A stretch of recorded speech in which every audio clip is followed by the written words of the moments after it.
I'm on a quest to find the best wings in America, and over the past 34 months, I've tried nearly 1,000 wings across all 50 states, and it all comes down to this. I'm finishing my quest here in New York, the home of the buffalo wing, and by the end of this episode, I'll finally determine who I believe has the best wings in the United States of America.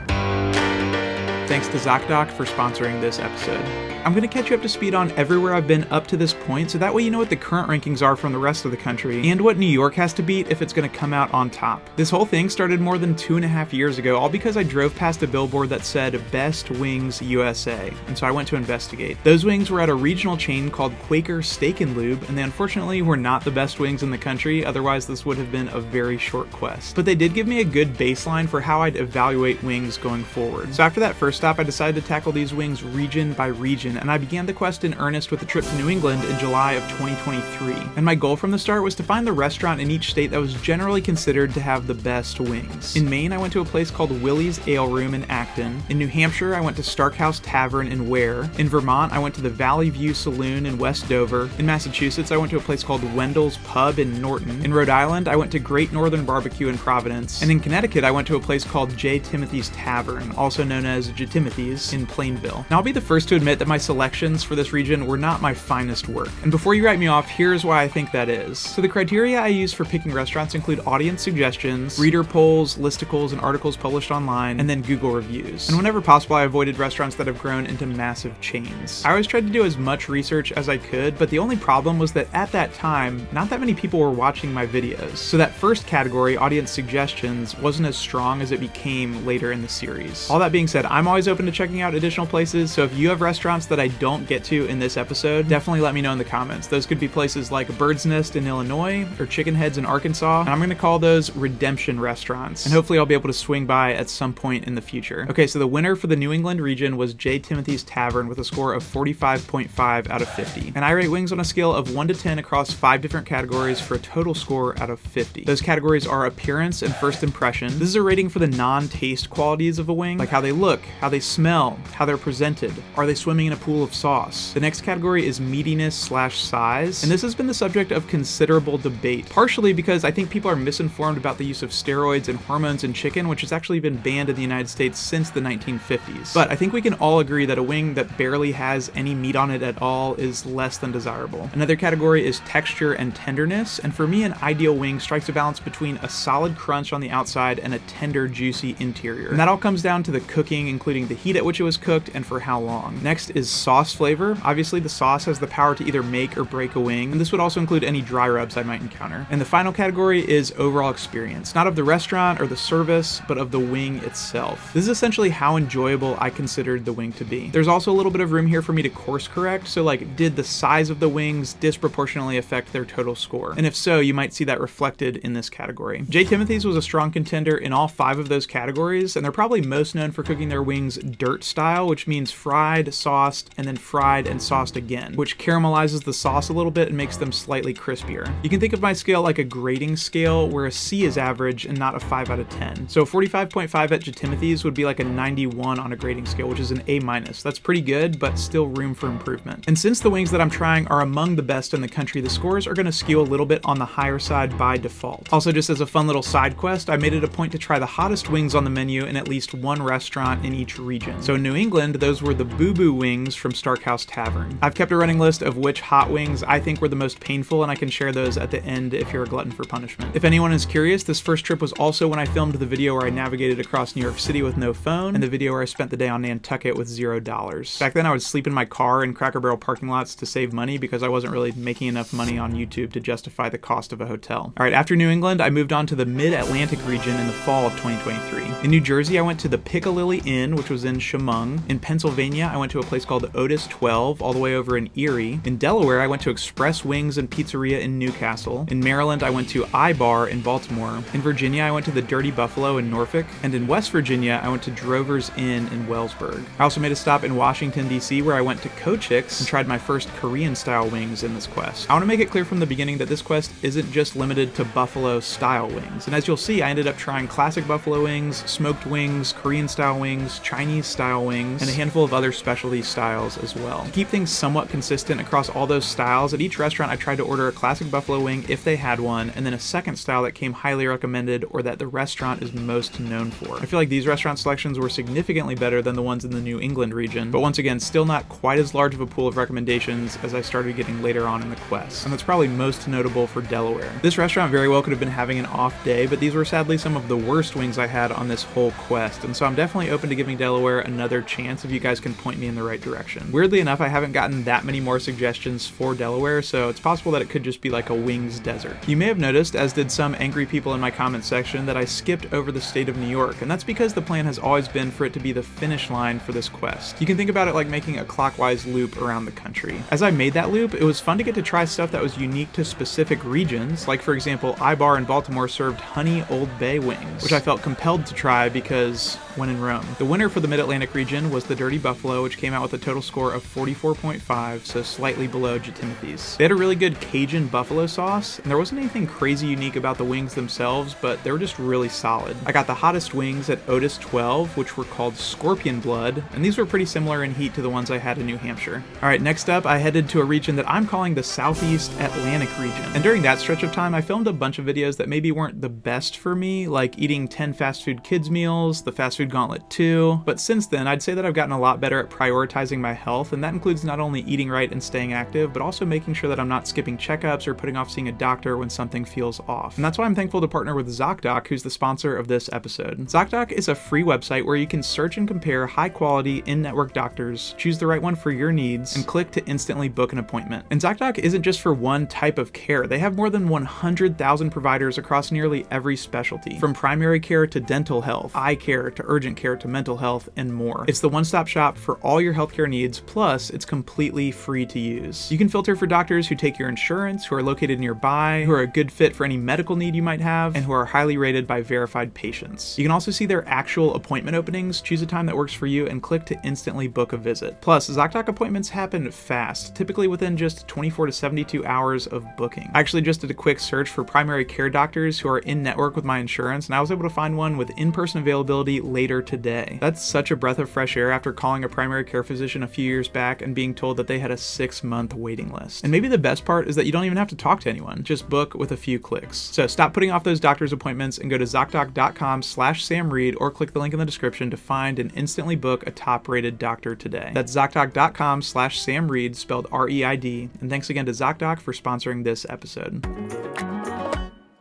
Alright, so for the Southeast Atlantic, we're just going to keep walking down the East Coast. In North Carolina, I went to a place called Moosehead in Charlotte. In South Carolina, I went to the local Q in Greenville. In Georgia, I went to the local in Atlanta, not to be confused with the local Q. And then in Florida, I went to a place called Domu in Jacksonville. The local Q was interesting because it was the first place that served dry rub wings and sauce on the side. And Domu was another example of Korean-style wings that are a lot different from what I would have expected from Florida. Moosehead was where I ordered the hottest wings. Theirs were called the Hoisin Poison. And I remember the guy being like, "Are you sure? Like, we do not have milk here." And he was right to doubt me. These were way hotter than the ones in New Hampshire and Pennsylvania. But the runaway winner from this region was the local with a score of 47.5. This was the first time I gave out a perfect 10 in any category, and the local got 2 of them. And I said this at the time, these are some of the best wings I've ever had. What makes them different from a lot of other places is what I've come to refer to as multi-method cooking. So most places fry their wings, but when you introduce a second method of cooking, it allows you to play with the taste and texture in a way that you don't get from a single method. Some places will fry a wing and then sauce it and finish it on the grill. That adds a little smoky flavor and is really good in my opinion. The local actually smokes their wings all day and then flash fries them before saucing them and serving them. So you get some of the most juicy, tender meat from being cooked low and slow, with a little bit of added crunch from the flash fry at the end. In Atlanta, lemon pepper wet is a popular style of wings, and the locals' version of that is their buffalo lemon pepper, which I would highly recommend. For a little bit there, it was looking like the local was going to close forever because the neighborhood they're in is changing a lot and developers are buying up properties. At one point there was a deal to buy the land and build some sort of office, retail, apartment, gentrification starter pack, but thankfully for me and you, that developer changed their mind at the 11th hour. So here's what the top 10 looks like at this point in the quest, with the local topping that list. Next I went to the Southeast Central region, which was the last region that I felt was reasonable to drive to from Virginia. Still sleeping in my car at this point. In Kentucky I went to Mama's Mustard, Pickles, and Barbecue in Louisville. For Tennessee I went to Ching's Hot Wings in Memphis. In Alabama I went to Baumhauer's Victory Grill in Tuscaloosa, and in Mississippi I went to a place called Fairley's in Hattiesburg. This is another region where you see some specialties, specifically when it comes to smoked wings, which is what they served at Mama's. This might come as a shock to you, but the smoked wings from Kentucky were a lot better than the smoked wings from Rhode Island. I got the hottest sauce at Baumhauer's, which was called Bring de Pain, and it definitely lived up to its name. This was also the first time I officially introduced the concept of a bonus restaurant. As I got more and more suggestions and started making my way to bigger and bigger states, sometimes there would just be a few frontrunners that felt too close to call. So I would go to a second restaurant and call it a bonus restaurant, and only the one with the higher score would go on to represent the state in the national rankings. I'd kind of already been doing this because I went to a chain called America's Best in Virginia. I tried wings from both Jamal's and Fox Brothers while I was in Atlanta, and in Tennessee I went to a place called Brother Z's Wang Shack. Was this a good idea?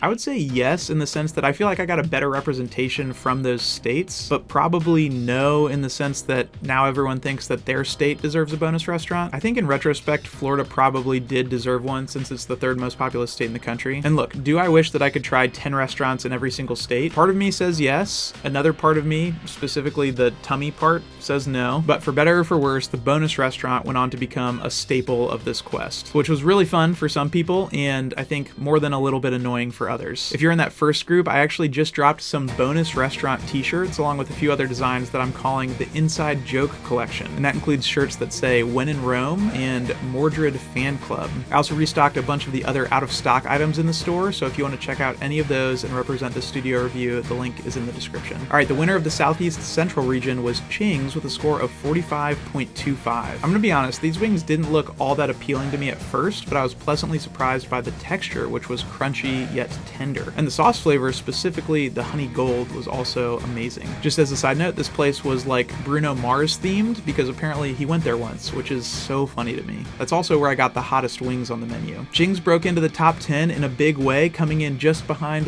Timothy's. And after the Southeast Central region, I moved over to the South Central region, and this was the first region that I flew to and stayed in actual hotels. Because of that, trips started costing more and taking me away for longer periods of time, so they started to get a little bit more spaced out. So I just want to apologize to all the Quest heads out there. While I was in this region, I got to try Texas Roadhouse in Texas, and I also got to go to Whataburger for the first time. In Louisiana, I went to a place called KOK in Lafayette, and that stands for Kitchen on Clinton. In Arkansas, I went to Foghorns in Fayetteville. For Oklahoma, I went to Wing Supreme OKC in Oklahoma City. I think at some point since my visit, they had a kitchen fire, moved their operations to a food truck, but now they're back open in a new location, which I think is next door to their first location. For Texas, everybody was like, you have to try Pluckers, you have to try Pluckers. And I was pretty resistant because Pluckers started small but has just exploded to be a really, really big chain. And I think restaurants lose their soul a little bit when they expand and franchise. There's just something to be said about the character of a place like Brother Z's Wang Shack that has a hand-painted sign, as opposed to like a restaurant in a strip mall with a Barnes & Noble and like a perfectly manicured corporate menu. So the solution I came up with was to go to the original Pluckers location in Austin and then do a bonus restaurant, and that bonus was Wayne's Wings in San Antonio. Turns out that was a great decision because Wayne's ended up winning the region with a score of 44.5. These were huge wings, and I don't think they got an unfair advantage because of their size. I think it actually added to the experience. I got the buffalo and the Texas honey bee, which I was told was their most popular sauce, and Wing Supreme was where I got the hottest wings, which they called the KOs, as in knockouts, and these were actually not super spicy. A lot of ultra hot wings just lose their flavor. They kind of just taste like chemicals, so that wasn't the case for these ones. By the way, if you want to go back and watch any of these regions in more detail and get the score breakdowns for every single restaurant, you can go back and watch the full episode for that specific region, and those are all linked in the description of this video, or you can find them in a playlist on my channel page. Wayne's Wings was able to slip into the top 10 here with KOK just behind them, so a pretty strong showing from this region. Next up was the Southwest region, and this was a little harder to define as far as regions go, but for our purposes, that's going to include the bottom left corner of the US. In New Mexico, I went to Frank's Famous Chicken and Waffles in Albuquerque, where the wings were breaded like Southern-style fried chicken. For Arizona, I went to Long Wong's in Phoenix. In Nevada, I stopped at Q Bistro in Las Vegas, which had Korean-style wings. And in California, I went to Dirty Birds in San Diego. Bonus restaurants in this region included a place called Bird Box in Los Angeles. Those wings weren't super impressive to me, but it was fun to eat them at the Art Museum. And then San Tung in San Francisco, which is a Chinese restaurant that doesn't necessarily specialize in wings, but their wings did come super highly recommended. Based on the comments, it sounds like people maybe thought I missed the mark in Vegas. And one place that I wanted to go was called Wing King Las Vegas Vegas, but they actually closed permanently not too long before I got there. So I'm definitely open to other redemption restaurants the next time I'm in Nevada. While I was there, I went to support my boy Mordred at the Tournament of Kings. And if you're curious, the Mordred fan club shirts I have available do in fact behave the same way under a black light as the one I'm wearing in this video. The winner for this region was Dirty Birds by a mile. They got 46.25, and they've been recognized as having the best wings in San Diego a ton of years in a row. They bake their wings and then flash fry them, so another example of multi-method cooking. And I got Buffalo and Dirty Ranch, which were both really good. Once again, some of the best wings I've had, and I would highly recommend. For the hottest wings in this region, I went to a place called D&N in San Francisco, which I wouldn't even really consider a bonus restaurant. I actually decided not to rate them because they weren't recommended to me by anyone. I just tried to look up where I could find the hottest wings while I was in San Francisco, purely for your entertainment. So you can think of it kind of like an exhibition match. But they did end up being some of the hottest wings I've ever had, so I'm glad I went. Theirs were called the Death Wish, and they served them with gloves, which I was too proud to use. Dirty Birds is a new number 2, coming in just behind the local. And I can't say that I was necessarily expecting that. Next up is the Pacific region, which I'm going to define as the Pacific Northwest plus Hawaii and Alaska. To pull back the curtain for you guys a little bit, I actually filmed this region on the same trip that I filmed a lot of the stops in the Southwest region, along with a bunch of other videos that I'll point out along the way. In Oregon, I went to a place called Fire on the Mountain in Portland. And while I was there, I also filmed the video about going to the last Blockbuster and the one about the quietest place in America. And then in Washington, I went to Vindictive Wings in Seattle. And Washington is also where I caught the Harlem Globetrotters game and cheered for the Washington Generals. And then I flew to Hawaii, where I went to a place called Off the Wall in Honolulu, which had some pretty unique chimichurri wings. Also a bonus restaurant in Waikiki called Good Chicken that served Korean food. And finally in Alaska, I went to Anchorage, where I tried a place called Winky's Wings. They were takeout only, so that's why I'm sitting in my rental car. The winner of this region was Vindictive in Seattle, and it's also where I got the hottest wings on the menu. Theirs were called the Reaper, and let me tell you, these things took me out. I don't know what it was, but I feel like they are now at the top of my list for some of the most difficult hot wings to get through on this quest. And Reaper aside, these were super tasty wings, and I think a well-deserved victory in this region. Vindictive managed to break into the top 10 just behind Ching's and ahead of the Dirty Buffalo.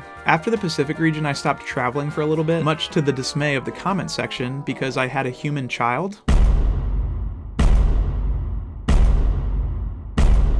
So there was a slight gap between regions here, but eventually I resumed my quest in the Rocky Mountains region. In Idaho, I went to yet another Korean-style place called Han's Chamake in Boise. For Montana, I went to Desperado Sports Tavern in Missoula. In Utah, I went to a place called Trolley Wing Company, which I would say was fine, but my understanding is that it used to be a lot better. And they actually just recently announced that they're shutting their doors for good. Word on the street is that if you want to experience what Trolley used to be, you can head to Scoville's in Salt Lake City. While I was there, I also popped over to the Bonneville Salt Flats and toured East High School from High School Musical. Go Wildcats. In Colorado, I went to Jim's Wings in Fort Collins, and this isn't the case 100% of the time, but I've found that there's a pretty strong correlation between college towns and having good wings. And Fort Collins is a perfect example of that, being home to Colorado State University. I also threw in a bonus restaurant by going to CD's Wings in Denver. A lot of people were unhappy that I didn't get to their recommendation in Denver and the surrounding areas, so if you have redemption restaurants, definitely let me know in the comments. In Wyoming, I went to a place called Weitzel's Wings, aka Double Dubs. I was hesitant about including food trucks at first, but everyone in Wyoming was like,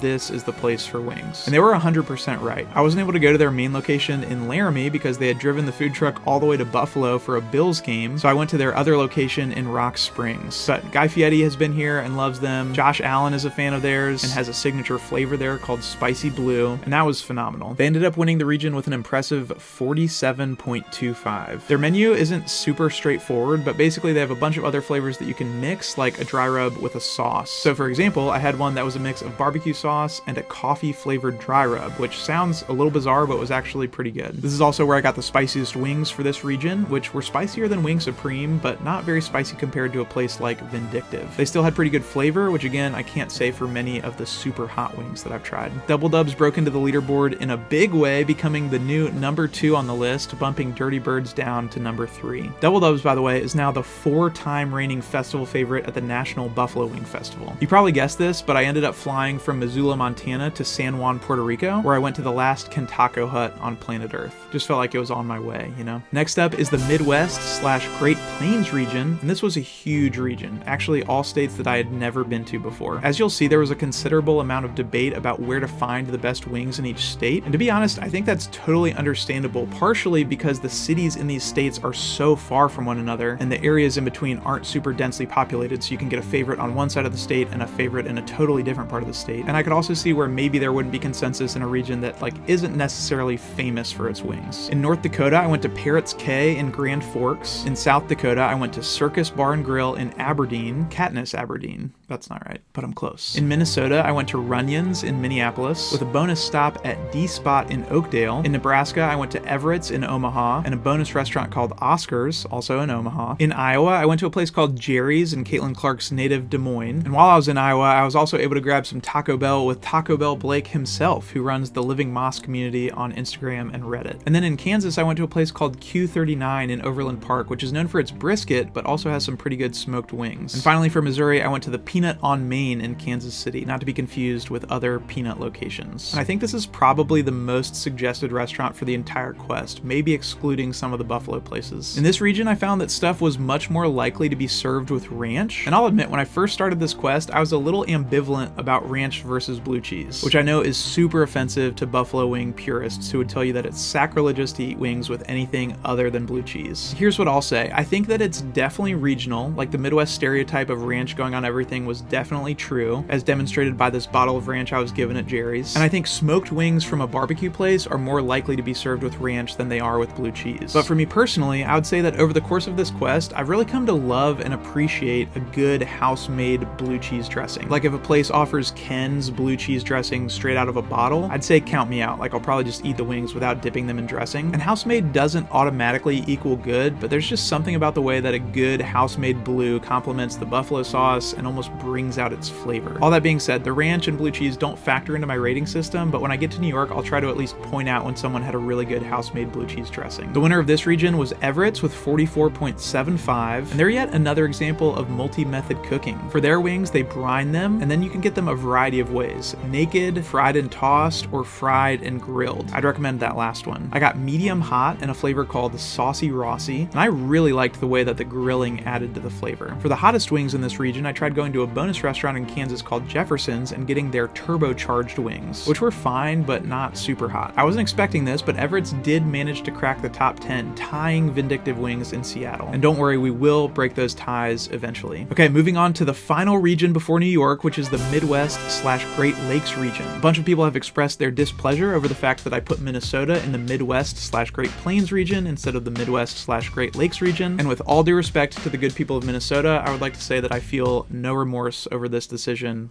whatsoever. In Wisconsin, I went to a place called Legend Larry's in Sheboygan, and then I made a bonus restaurant stop at Chicken Licks in Sun Prairie. For Illinois, I went to Buffalo Joe's in Evanston, which I learned was a highly controversial pick. In Indiana, I stopped at Ale Emporium in Indianapolis. For Michigan, I went to Sweetwater Tavern in Detroit, which you probably figured was filmed immediately after leaving the Detroit IHOPPLEBEE's. And for Ohio, we had another Pluckers situation where everyone was like, you have to go to Roosters, which has become a fairly large chain. So to appeal to their state pride, I did go to Roosters, but then I also made a bonus restaurant stop at Knockback Nat's in Cincinnati, whose wings reminded me a lot of Mama's in Kentucky, which kind of makes sense because Cincinnati and Louisville are less than 2 hours from each other. The winner for this region was Legend Larry's with a score of 44.5. I got their medium sauce specifically because that's the one that's won multiple awards, including some first place trophies from the National Buffalo Wing Festival. The size was solid, but for me, it was their texture that really stood out. There were a few exceptions to this, but as a whole, I would say that wings in this region were significantly less spicy than in other parts of the country. Midwest hot was like medium or mild in other states, and Midwest medium was basically butter. One big exception was Legend Larry's, which is also where I ordered the hottest sauce, which they called DOA, or Dead on Arrival. And once again, these things took me out, probably up there with the ones I had at Moosehead in Charlotte. So as we conclude the final region and round the corner on New York, let's take a look at where the leaderboard stands. Here are the current rankings, and as you can tell, we've got a little bit of a traffic jam with these ties. Nobody likes ties, and so I'm about to definitively break these once and for all based purely on which restaurants I think have better wings. In 13th, we're gonna go Peanut on Main. I would say the temperature of the wings was a little off, and texture-wise, they were a little bit soft and on the soggy side. Still good wings, just not my absolute favorite. In 12th, we'll go Wayne's Wings. These things were also good, but the breading just doesn't bring them to the top of the list for me. In 11th, we'll go Long Wong's. I personally love this place, but I think part of what I love about it is the vibes, and I think that if I want to be impartial based on the wings alone, I need to probably keep them out of the top 10. Okay, now in 10th place is the Dirty Buffalo. In 9th place is Legend Larry's, and in 8th place is Runyon's. So that takes care of that super large tie, and for this other smaller tie, I'm gonna put Vindictive above Everett's. And then the top 5 is already separated from the pack. We've got Ching's in 5th, J. Timothy's in 4th, Dirty Birds in 3rd, Double Dubs in 2nd, and the local holding strong in that number 1 spot since the Southeast Atlantic region. And now they'll have to face the final boss, Western New York, the home of the Buffalo Wings. So the question is, who's gonna come out on top?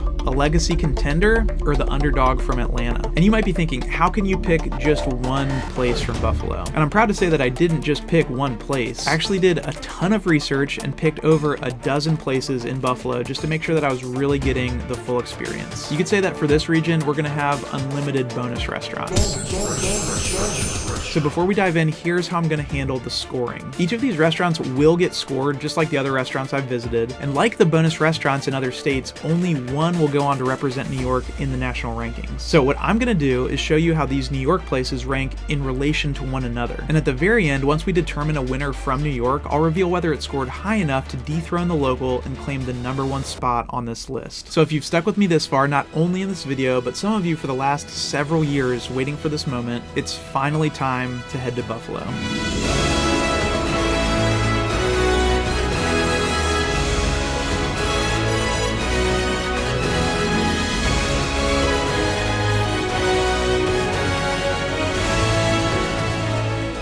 And even though I'll visit a ton of places in Buffalo, you and I both know that there's really only one place to start. The most iconic place of them all, and the one that locals will tell you is the best of the best.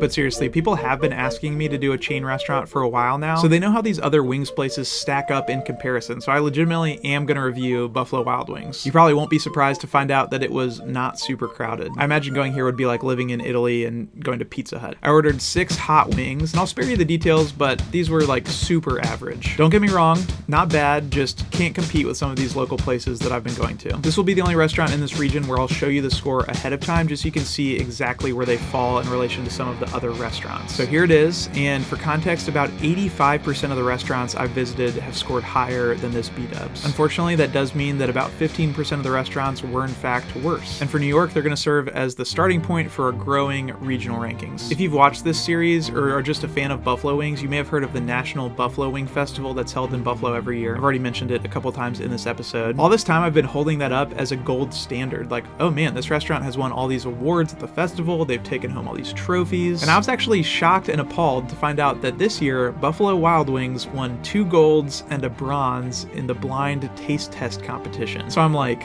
can we even trust these people? I actually messaged a group called the Buffalo Wing Coalition, who has been immensely helpful in picking which restaurants to go to in Buffalo, and I asked them about it. And they told me that for this specific test at the festival, everyone gets the exact same wings, and they're judged pretty much entirely on the sauce. According to the Wing Coalition, while cooking the wings may not be a strong suit for B-dubs, their sauce is where they shine. So that made me feel a little bit better, because I agree, the wings that I had that day at Buffalo Wild Wings were definitely over-fried and dry. All right, we have a lot of places to hit, so let's get into it. And first I have to include 2 staples in the Buffalo wing scene, which are Anchor Bar and Duff's. They largely get included because of the history here. You can't really talk about wings without mentioning these 2 restaurants. They both got suggested to me a ton, and I'm assuming that's from people who don't necessarily live in Buffalo, because some locals will tell you that they're overrated tourist traps. It's kind of a lose if you do, lose if you don't sort of situation, but I think it would be doing this quest a disservice if I didn't include them. So Anchor Bar brands themselves as the home of the original buffalo wing, and the story goes that deep fried chicken wings were invented there by Teresa Bellissimo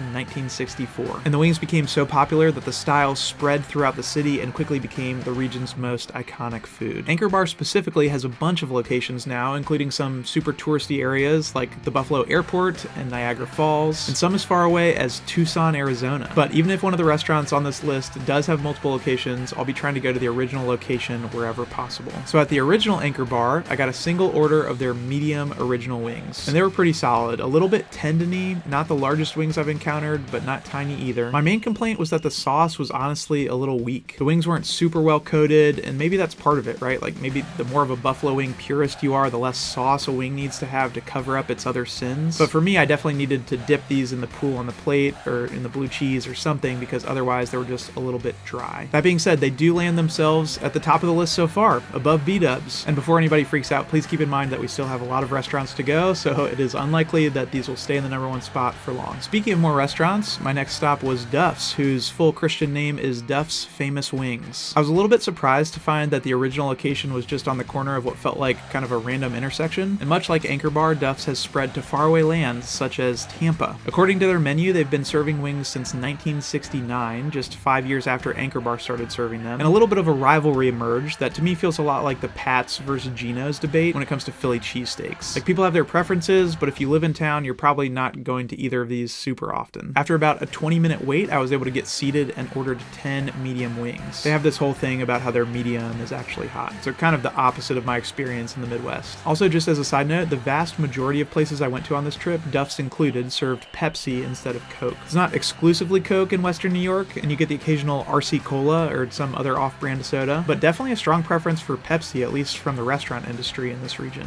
The wings came out steaming and were slightly bigger than Anchor Bar and had a much stronger sauce presence than Anchor Bar. I'd heard that they double fry their wings, but they definitely weren't as crunchy as I'd expect from something that's allegedly double fried. Despite the stronger sauce presence, I'd describe it as bolder, but not necessarily that much tastier. And all in all, these slid in just ahead of Anchor Bar, which I know might be controversial depending on where you land in this debate, but I promise that by the end of this episode, we're not going to be too worried about these two places. I know a couple people might be sitting there watching this thinking, wait, what about the rest of the state of New York? And because Buffalo typically takes the spotlight, I also want you to know that I did my due diligence and did try other places as well, just in case, you know, the best wings in America were hiding outside of the Western New York area. So let me tell you about those places real quick, and then we'll get back to Buffalo. We're going to start things off in the city by the bay, New York City. I went to two places there. The first one was called Blondie's Sports Bar. I got 10 buffalo wings, and these were definitely solid and scored decently well, but after eating them, I could safely say that they weren't going to dethrone the local. Next, I went to Dan and John's, which was started by two guys from Buffalo and came super highly recommended. I really wanted to like these, but I would say that their lemon pepper dry rub was actually more memorable than their buffalo sauce. I'll put them slightly ahead of Blondie's. But if you're keeping track at home, Blondie's actually had the better blue cheese dressing. Next, we'll make a stop just outside of the city in Scarsdale, New York, to go to a place called the Candlelight Inn. A bunch of suggestions for this place. They have two buildings. I think one is for dining in and the other one is for takeout. And they were some of the meatiest wings I've had, but were in the middle of the pack for most of the other categories, including the sauce. They're going to slide in here above Dan and John's, but below Duff's and Anchor Bar. Solid wings for sure, and if you want to visit, just know that they are cash only. I also tried the wings at Lisa G's, way upstate in Lake Placid, which have been recognized as some of the best in the Adirondack region. I got their hot buffalo and this Greek-style wing they serve with creamy feta, which was really unique. Would definitely go back, but for our purposes, they're going to slide in right above Blondie's. Next up is the Old Union Hotel in Binghamton, New York. These came super highly recommended, and I'll just say that if you come here and sit at one of these tables, watch out for this secret second table that's designed to hit your knees. I got 5 of their hot buffalo and 5 garlic parm, which a viewer recommended. These were breaded wings, which I wasn't expecting, and the hot were a lot larger than the garlic parm for some reason. Sometimes that happens when one style is fried and the other isn't, but I would have expected the opposite for this sauce combination. The hot had a decent flavor, and as you can see, the garlic parm is literally just like garlic cloves and sprinkled Parmesan cheese with some butter, as opposed to a more creamy garlic parm sauce that you might find elsewhere. The best way I can describe the taste is like if Domino's pizza crust was a wing, except maybe a little bit drier than that. It tasted fine, but I'm not sure the taste was worth the absolutely foul breath that I was dealing with for a couple hours afterwards. These were good, but not mind-blowing, so they're going to slide in right behind Dan and John's. For what it's worth, their Carolina Gold Wing won Best in Show at the National Buffalo Wing Festival this year, so if you go there, it might be worth trying that one instead. I only found out about that after my visit. By the way, I've been reading about this festival for years, as restaurants in this quest have won awards there, and I started to notice something peculiar.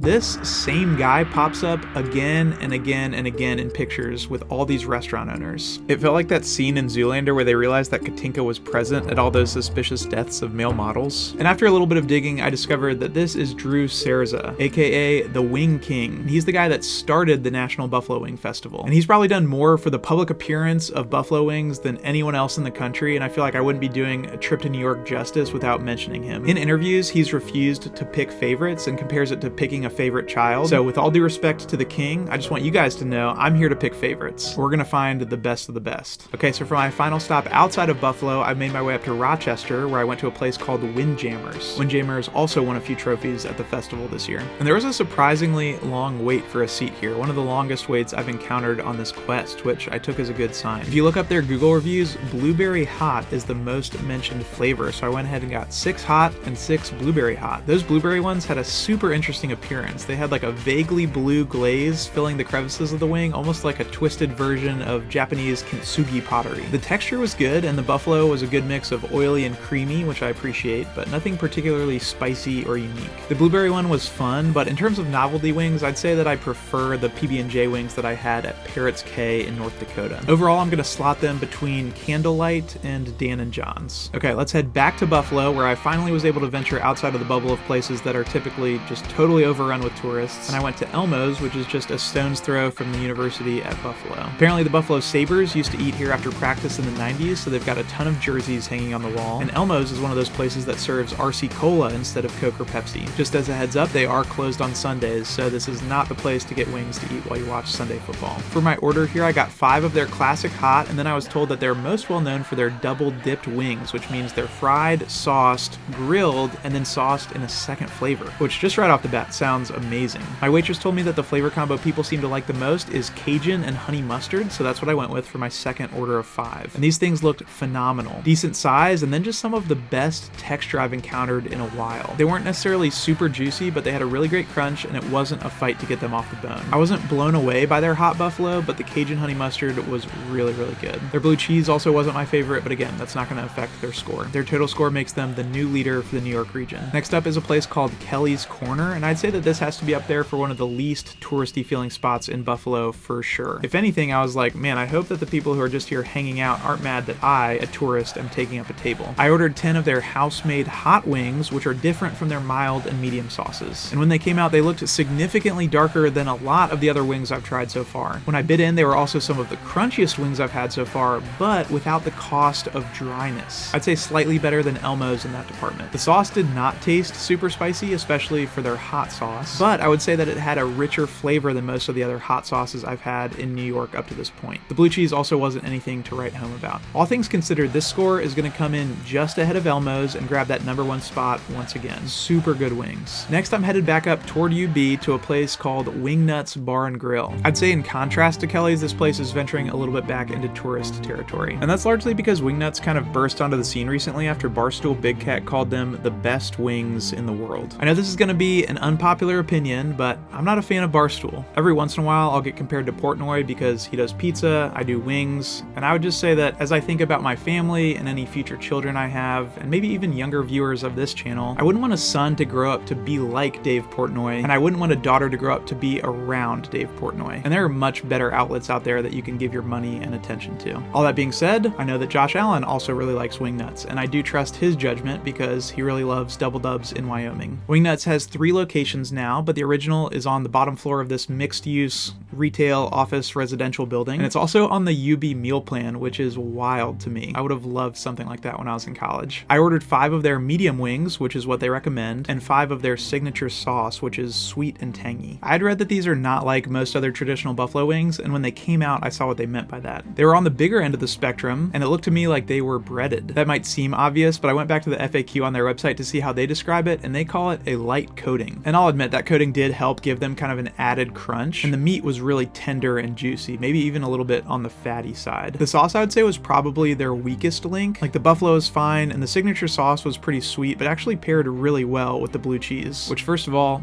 really good blue cheese dressing, and second of all, why has no one else thought of these egg-shaped dipping cups for sauce? It's usually hard to get the wing down into the round cups, but these are perfect. The total score for Wingnuts slides them in right behind Elmo's, so currently in 3rd place in the New York region. Because so many restaurants are going for that classic prototypical buffalo wing, which means fried and not breaded, when you find a place doing something different, like at Wingnuts, it really does stand out from the crowd instead of just blending together with the competition. Different doesn't always mean good, but it is a bold strategy. Just as a reminder, even though only one place will go on to represent New York in the national rankings, eventually you'll be able to see the master list that includes all the bonus restaurants I've visited as well. And you may or may not be surprised to see that these New York restaurants are stacked heavily in the top 25 to 50%. So So regardless of who ends up at the very top, it's clear to me that this region will have the highest average score out of any of the other regions in this quest. All right, next up I'm headed to a place called Glen Park Tavern, which definitely gets mentioned in the conversation about the best wings in Buffalo, but I'll admit that I also wanted to go there because it's known for having really good beef on weck. I didn't really know what that was before starting this quest, but basically it's a roast beef sandwich on what's called a kummelweck roll, which has kosher salt on top. The vast majority of these wings places also serve beef on weck. I didn't realize this, but when Buffalo Wild Wings was first started, it was called Buffalo Wild Wings and Weck, which is where we get the abbreviation BW3. They dropped the weck from their name in 1998, and that's honestly always been a little bit of a head scratcher for me. Like, where are we getting the third W? So, mystery solved. So inside the Glen Park Tavern, it is a different vibe entirely. These are not college guys getting wings. These are middle-aged people in country club attire having dinner and drinks. And the place didn't smell like a fryer, it smelled like seafood. I ordered my beef on weck, and they ask you what size you want and how you want it cooked. Not 100% sure what the norm is, so I just got the small size, cooked medium. I also got an order of 8 wings, and they let you split the order, so I did 4 hot and 4 citrus chipotle. The beef was served with chips and a pickle, as well as horseradish and a cup of au jus for dipping. And the beef itself was delicious. I wasn't really sure what to expect with all the salt on the bread, but it was actually really delightful. I'm not a huge fan of horseradish in general, but the au jus was pretty good. All in all, I would say that it's no North Shore beef, but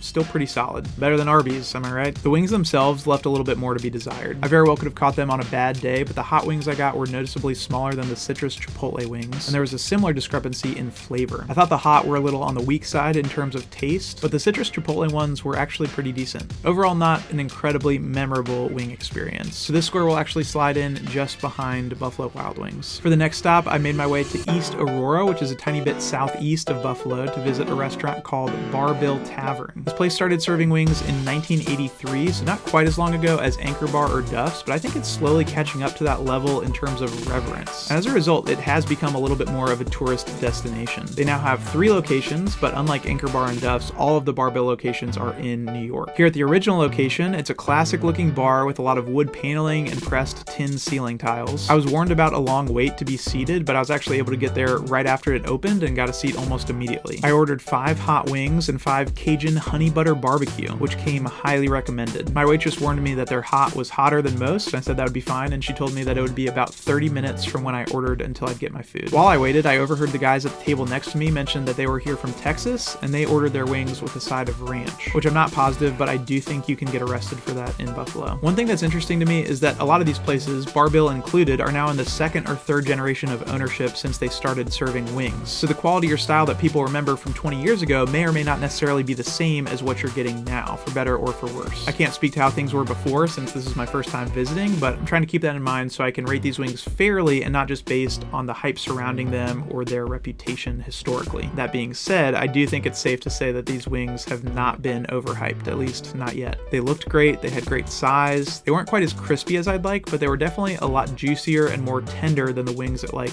Anchor Bar, for example. The sauce did have a little bit of a kick, like the waitress said. Maybe not the best buffalo sauce I've ever had. I think the spicy blue from Double Dubs could give Bar Bill a run for its money in that category, but the Cajun honey butter barbecue was where they really stood out. They were sweet with a little bit of seasoning. I think what you can see there is the Cajun dry rub. It was just really solid all around. Probably no surprise here, but this is going to be a new #1 for the New York region. That's a tough act to follow, but from there I went to Hamburg, which is just south of Buffalo, to try a place called Mimosers. I'm like 60% sure I'm saying that right. And I mean, man, talk about being off the beaten path. While every seat was full at Bar Bill, I was literally the only one at Mimosers for the majority of my meal. This place is different because their sauce is a little bit of a departure from the traditional buffalo wing sauce, which is usually made with Frank's Red Hot and butter. I'm told that the sauce Mimosers makes has neither. I got 5 medium because they told me that their medium and their hot were exactly the same. They just add more sauce to make it hot. And then 5 bourbon barbecue, which are finished on the grill. That seems to be fairly common in Western New York when it comes to flavored wings or combination flavors, like throwing them on the grill at the end. While I was waiting, I noticed a sign on the wall that I'd seen elsewhere that identified this restaurant as a stop on the Buffalo Wing Trail. That wasn't a surprise to me because I had used the trail in my research to decide where to go, but what caught my eye was a little I Love New York logo on the sign. And suddenly it occurred to me that if the list of restaurants on the trail was compiled by a tourism board, maybe I should be skeptical of how impartial a list like that can be. Like, for example, it seems pretty beneficial to be included on a list that comes up when people are searching where to find the best wings in Buffalo. So like, are restaurants asking to be put on it? Are they maybe paying to be included on it? But rather than just sitting here and speculating about it, I was actually able to get in touch with someone from Visit Buffalo, which is the destination marketing organization for Buffalo and Erie County. And I was able to ask them exactly how the list was compiled. They were super cool about the whole thing and answered all my questions. And basically, they're Buffalo natives themselves, so they did their research and compiled an initial list of 12 restaurants, and they've slowly added to that list over the last 7 to 8 years as the general public has identified additional restaurants that they feel should be on it. They said they do check with restaurants beforehand just to make sure they want to be included and can logistically handle large groups of people who might make their way to the restaurant based on this list, including maybe an occasional tour bus. And sometimes restaurants do say no, but they don't have restaurants pressuring them to add their names to the list. And Visit Buffalo is a 501c6 nonprofit organization, so they don't accept payment from restaurants to be included on the list. So all that to say, it all checks out and is above board, but if you're anything like me, it's helpful to know that this is a relatively unbiased source. Okay, back at Mimosers, it was definitely nice to try something different from the traditional Frank's Red Hot buffalo sauce. And I'm not 100% sure, but I'd suspect chili powder is a major ingredient in this sauce. They were crispier than I was expecting in a good way, and not as hot as they made them sound like they would be. But then again, maybe that's because I can handle my heat.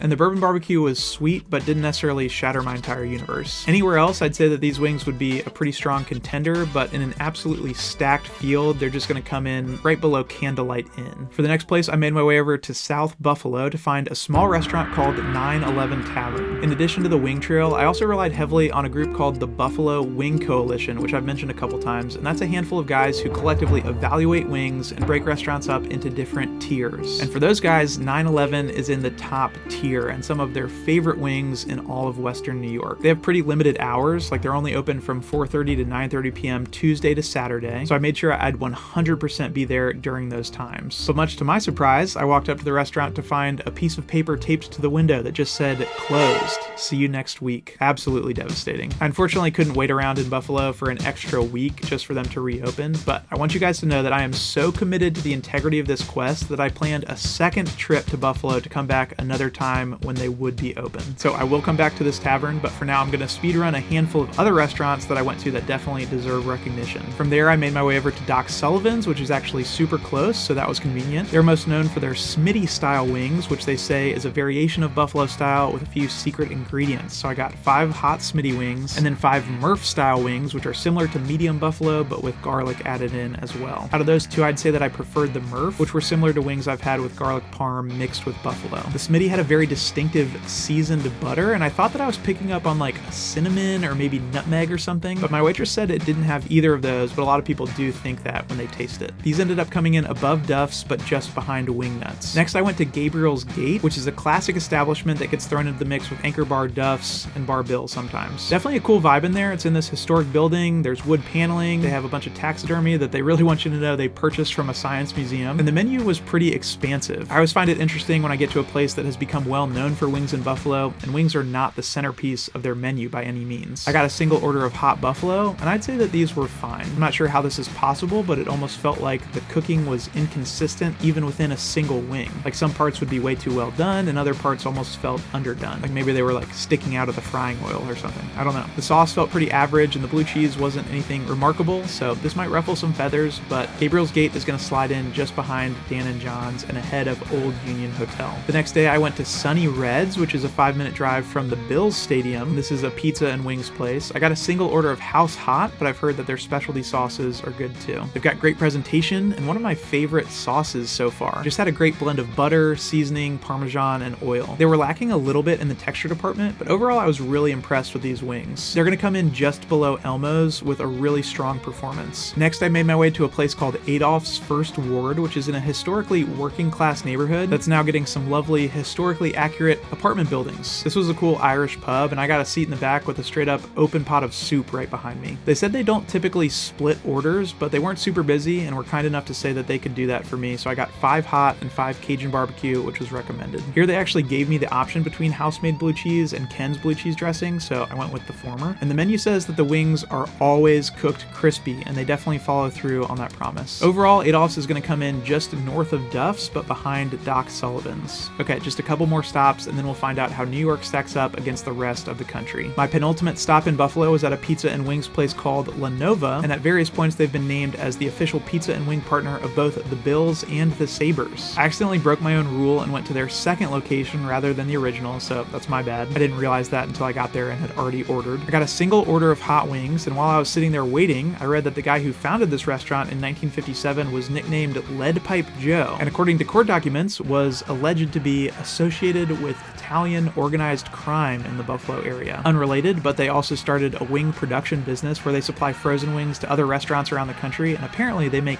$30 million a year in wing sales. Their restaurant locations, like the one I was sitting in, make 10 times the per store average for pizzerias in the United States, which is bonkers. The wings themselves weren't super impressive to me at first, but they actually grew on me. They were pretty crunchy, but not too dry, and they actually ended up with a decently high score and landed just ahead of Adolph's. I was talking with a friend who lives in Buffalo, and he told me that most locals probably aren't going to these big, iconic places super often, but they'd be able to tell you which ones are the best. He said they're much more likely to just go to the corner pizza shop and get wings there, and those will still end up being better than most wing places in other parts of the country. And I know that there are places that feel much more local than La Nova, but the fact that this location was set up primarily for takeout kind of reminded me of that. Alright, after a short hiatus, I made my way back to Buffalo so I could finally go to 911 Tavern. This time I called them before my trip just to be like, hey, these hours that you have posted, you're gonna do those this week, right? And it scared me a little bit when the person on the phone was like, oh, actually, we are not opening on Friday. But thankfully, I was gonna be there on a Wednesday, and I made the trek back, this time via car. And sure enough, I got to 911 while they were still open. It was pretty small on the inside, just the bar area and then a seating area with maybe 9 or 10 tables. I'm not sure what I was expecting, but I was a little surprised to find out that everything on the walls was golf themed. And this is another place that's cash only, by the way. For their sauce flavors, they only have mild, medium, hot, or plain. So I got a single order of hot with blue cheese. And after about a 40-minute wait, the wings came out. They looked really solid, maybe a little bit on the saucy side, and a little varied in size, but overall pretty big. They had a great crunch and were also pretty tender, and the sauce flavor was super solid and had a really good kick.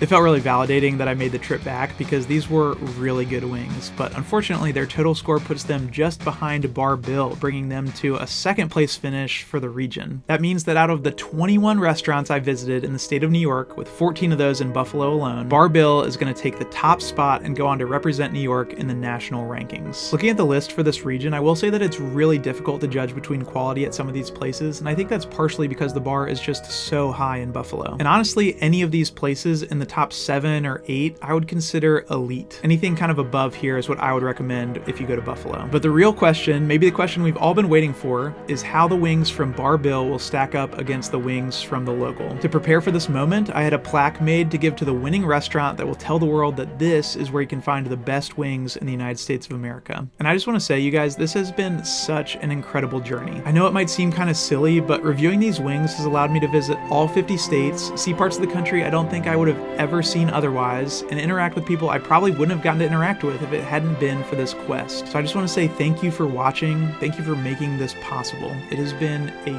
huge gift. So all that being said, the score to beat from the local is 47.5, and Bar Bill's total score was 47.25. That's the same score as Double Dubs, so I'll just go ahead and break that tie immediately and give the advantage to Bar Bill. And that also means that out of the 87 restaurants I visited across all 50 states, the local in Atlanta, Georgia is going to come out on top. And as soon as those numbers were totaled, I made my way back to Georgia to present them with the plaque.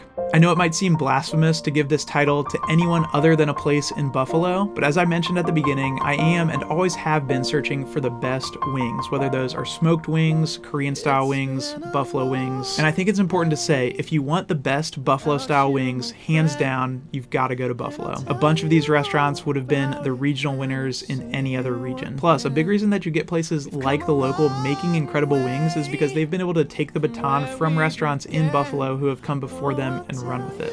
Over the past couple years, I've traveled to all 50 states and have been trying some of the best wings from around the country, over 900 wings at this point. And after meticulously rating and comparing each of them, I am honored to announce that the winner of the best wings in the United States of America is the local in Atlanta, Georgia. Congratulations, fellas. Thank you so much. I'm really thankful that I got to present the plaque not to the owner or the general manager, but to the guys who actually cook the wings. So this is Alex, Miles, and Vincent, and they're responsible for the incredible wings at the local. What I've come to really love is the multi-method cooking, and so for you guys, it's the smoking and then the frying, Exactly. right? Some people really like smoked wings, like very tender wings, but some people are like crispy wings, or I gotta like really work to get the meat off. And I feel like we have a nice balance of that. You know, they're already fully cooked when they go in the fryer, so they come right off the bone, but they're still very crispy. Like we really put a lot of work into them, and that's why, you know, we don't just like throw them raw into the fryer like a lot of places. And I just think that's just lazy. And what's so funny to me about the local is that they don't really want or need more publicity. They sell out of wings almost every single day. They don't do to-go orders. And if they wanted to be making more money, they probably could be. A lot of the regulars that come here, a lot of them don't even care about the wings. They're here just for the vibes, and, you know, like we play great music and, you know, getting cheap drinks, and the staff is, you know, amazing people.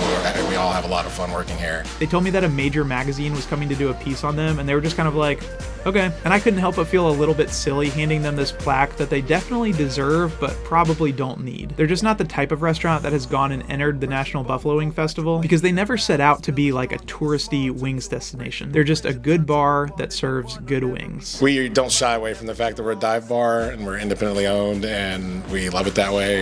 You know, just kind of doing things our own way. Despite the fact the neighborhood's been changing a lot, I feel like this still very much feels like a neighborhood kind of bar. So if you go, you should know that they don't do wings on Mondays or Tuesdays, and if you want to get some before they sell out, I'd recommend getting there right when they open on those other days just to be safe. In my opinion, the dry rubs are good, but the wet flavors like their buffalo lemon pepper are even better. And please make sure you tip them well, don't be obnoxious, don't ruin the vibes, and just know that they're probably going to mess around with you a little bit. But these are most likely going to be some of the best wings you've ever had in your entire life. If you subscribe to this channel for the wings series, I'd love for you to stick around because, like I mentioned, I'm hoping to hit some redemption restaurants, and there will be other adventures to come even though this quest has officially reached its conclusion. If you're still watching at this point, you might be interested in a little post-quest breakdown where I talk through a few more things that I wasn't able to cover in this video, like which wings were the hottest and which redemption restaurants I already have on my radar. So I'll link that in the description. And as promised, I'm making my master list public, so if you want to check that out or use it as a guide for future travel, that will also be linked in the description. As usual, I'm totaling up the amount I spent on wings in this video and making an equivalent donation to Feeding America. And finally, I'll see you back here in a couple weeks for the next episode of the Studio Revue, but until then, just remember that even when it doesn't feel like it,